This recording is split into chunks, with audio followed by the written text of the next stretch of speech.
Donald, and on to another Donald, this time Donald Tusk. Now, he, of course, is the big boss of the European Council, former Prime Minister of Poland, somebody who's generally, during the Brexit process, said, we're sorry to see you go. This is all very, very sad. But standing up this morning in Brussels in a press conference with the Irish Prime Minister, this is what Donald Tusk's had to say. I've been wondering what that special place in hell looks like for those who promoted Brexit without even a sketch of a plan how to carry it safely. Oh, well, there's a place in hell for me, according to Donald Tusk. But not content. Not content with just attacking people like myself and Boris Johnson. No, he thought he'd have a pop at the Remainers as well. Today, there is no political force and no effective leadership for Remain. I say this without satisfaction, but you can't argue with the facts. So, basically, the Leavers are going to hell, the Remainers are a complete waste of space, and we hate the British, is what I took. Now, Jean-Claude Juncker, the EU Commission President, this afternoon at about 4 o'clock, looking, I have to say, somewhat dishevelled, thought he'd try and pour oil on troubled waters. I'm less Catholic than my good friend Donald. And so he strongly believes in heaven, and by opposite in hell.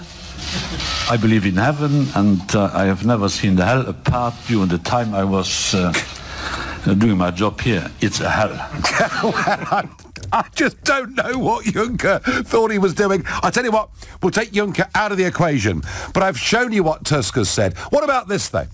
What about this? Following up, Guy Verhofstadt, the leader of the Liberal group in the European Parliament, a Euro fanatic to his fingertips, and somebody who really does not like the British one little bit. And he tweets out within the last half hour, just to be helpful, well, I doubt Lucifer would welcome them, as after what they did to Britain, they would even manage to divide hell.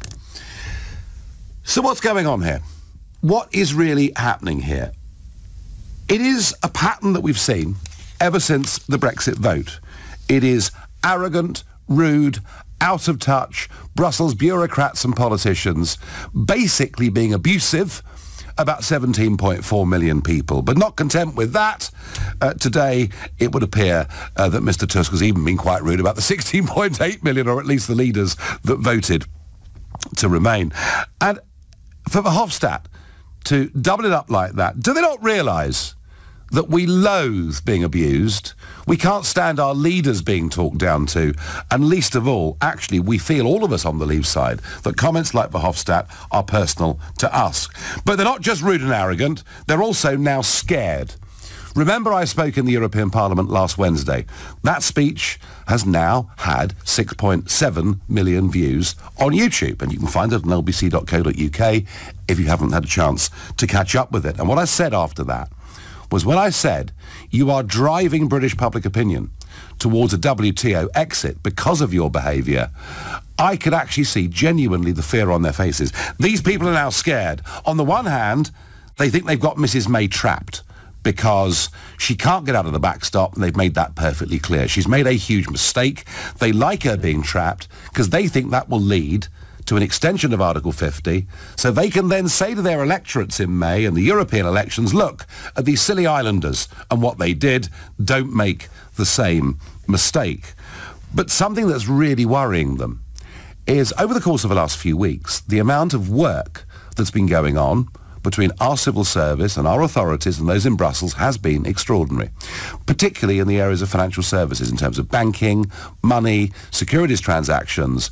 Basically, the plans have been put in place that if there is, a no-deal WTO-style Brexit, things will carry on the 30th of March, exactly as they did on the morning of the 29th of March.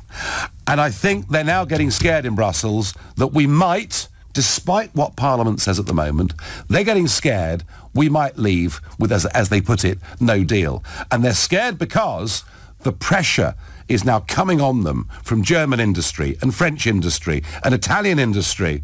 And can you imagine if there's a European election and tariffs have been put on all these European products that are sold in such huge numbers in this country, and the blame of the electorate doesn't go to their own national governments. It goes to the European Commission because of their intransigence, damaging jobs in France and Italy and Germany and elsewhere. So I think they're actually really very, very scared. But whether that's right or not, I put it to you that these comments are the biggest insult we've yet had from the European Union. And I'm asking you, do you think Donald Tusk and Guy Verhofstadt have a point? If you do, call 0345 6060 973. If you're disgusted by these comments and think they should apologise, please text to 84850 and tell me, have the comments today of Tusk and Verhofstadt and the general behaviour that we've seen since the referendum changed your mind about the European Union and whether we should be a member of it? And please tweet on that using the hashtag Farage and LBC at LBC.